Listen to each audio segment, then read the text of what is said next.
Bueno, señores, alegría en algunas personas expresada por el perdón a Salomón Melgen. Hay algunas personas que están hablando de recibimiento, etcétera, pero me dice, ¿qué dice Salomón? Que se dio cuenta ahora quién eran sus amigos,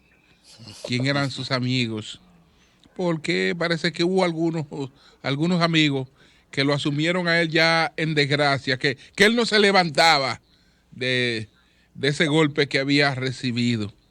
Pero entonces ahora eh, está muy contento por que Salomón pues pronto podrá estar haciendo la vida que hacía en la República Dominicana, que venía, hacía vida social, compartía con amigos, tenía negocios importantes aquí en la República Dominicana. Buenos días, José La Luz. Bueno, señores, hoy es un día histórico, miércoles 20 de enero, porque estamos siendo testigos de una transición de mando conflictiva, precaria, en el país que más influye culturalmente sobre el planeta, Estados Unidos. Nosotros tenemos una influencia cultural norteamericana determinante, pero en República Dominicana ninguna institución se dedica a medir ese nivel de influencia para saber cómo canalizarlo desde el punto de vista legal, cultural, desde el punto de vista económico, desde el punto de vista deportivo. Determinante la influencia norteamericana en nuestra gente, en nuestra economía, en nuestras instituciones. En nuestras instituciones, le preguntaba yo a Jaime Aristi Escuder, le pedía que nos narrara un poco la historia de nuestro código tributario.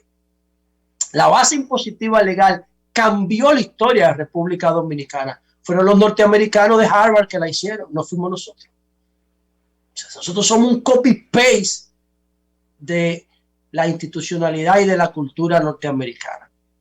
Y ese copy-paste lo podemos mejorar todos los días. Ellos son un modelo exitoso, pero cayeron en un bache histórico, cayeron en un error, en un accidente en el 2016, producto del impacto del golpe de efecto, del choque del gobierno de Obama y del efecto, el golpe de efecto de la caída del muro de Berlín que generó la crisis del 2008, la crisis económica de la burbuja inmobiliaria por el levantamiento de las restricciones a Wall Street. Eso es lo que genera la crisis del 2008 y es lo que genera el gobierno de Obama. Y esos dos acontecimientos a su vez generaron un desplazamiento de la economía del medio oeste norteamericano, conocido como el cinturón del acero, que hoy se le cambió el nombre a cinturón del óxido, se movió a Silicon Valley, a California. Y hoy Estados Unidos, por Silicon Valley, es 100 veces más influyente culturalmente en el mundo.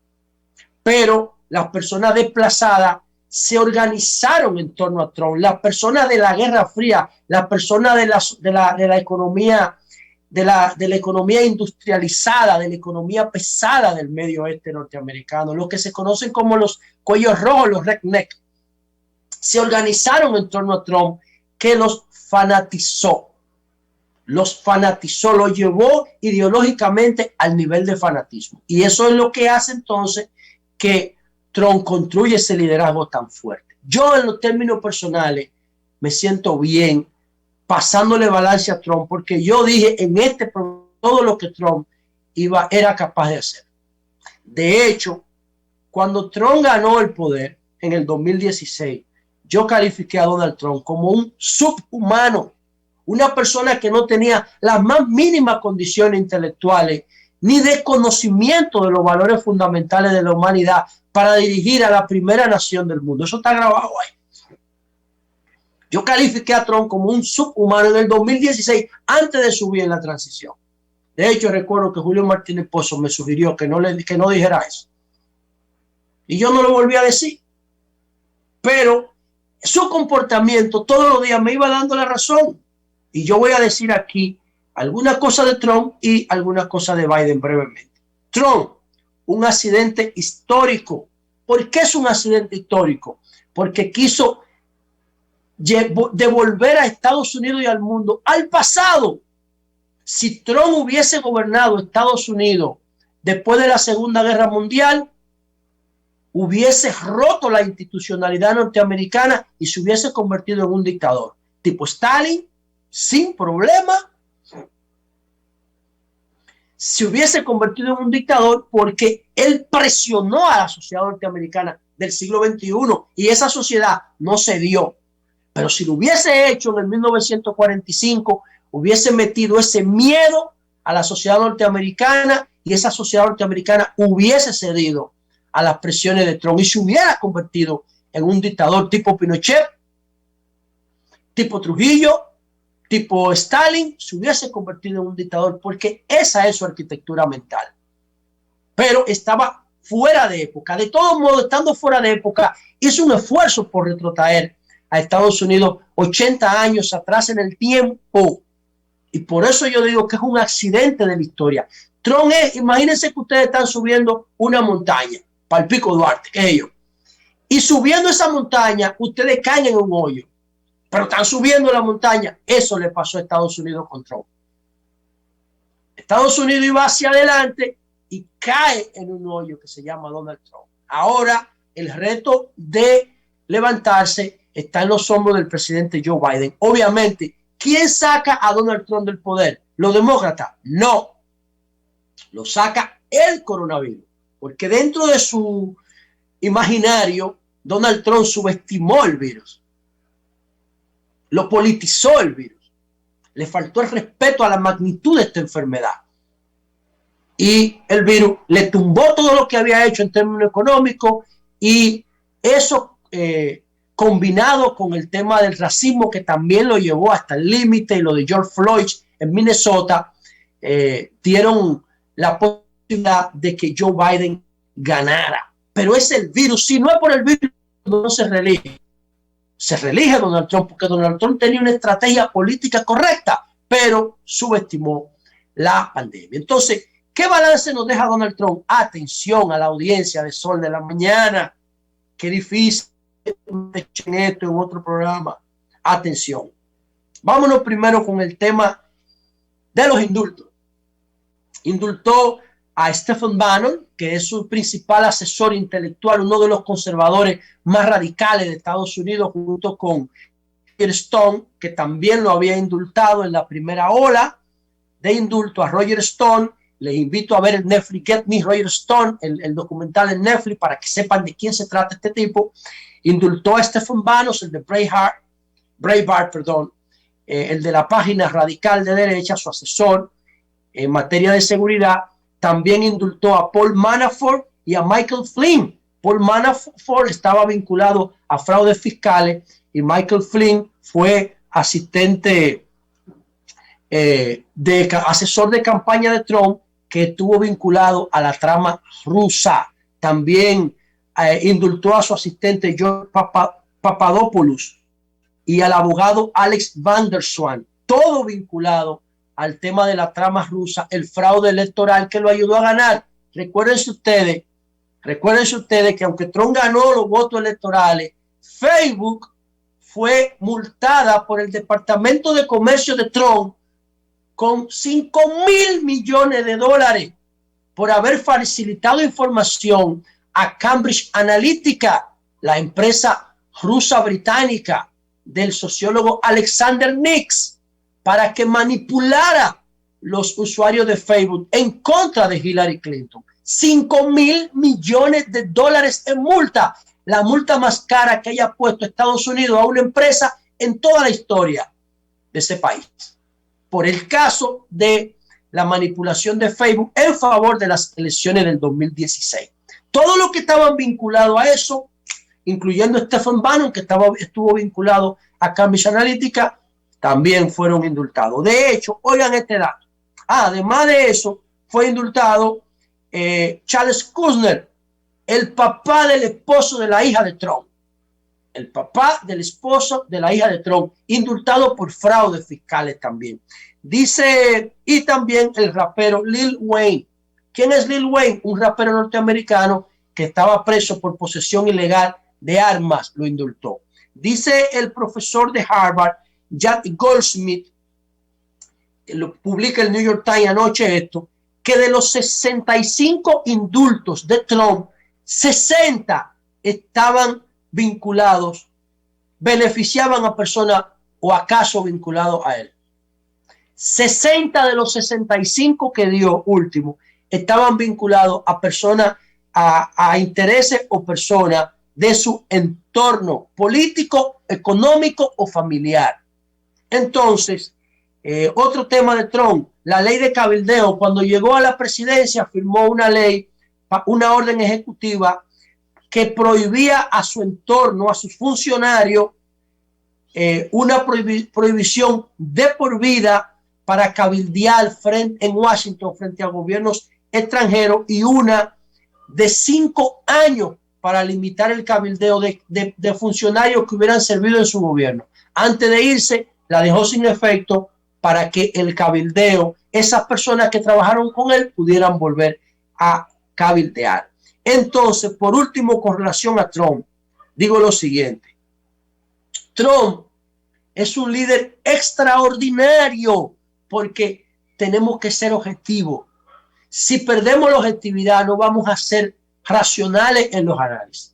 Trump es un líder extraordinario porque el que logra lo que Trump logró en Estados Unidos, poner la mitad del país a sus pies, es un líder extraordinario. Lo que pasa es que es un líder políticamente incorrecto que debe llevar a los norteamericanos a revisar los filtros como clase dominante, el establishment, porque un personaje así, una mente así, jamás debe volver a dirigir Estados Unidos.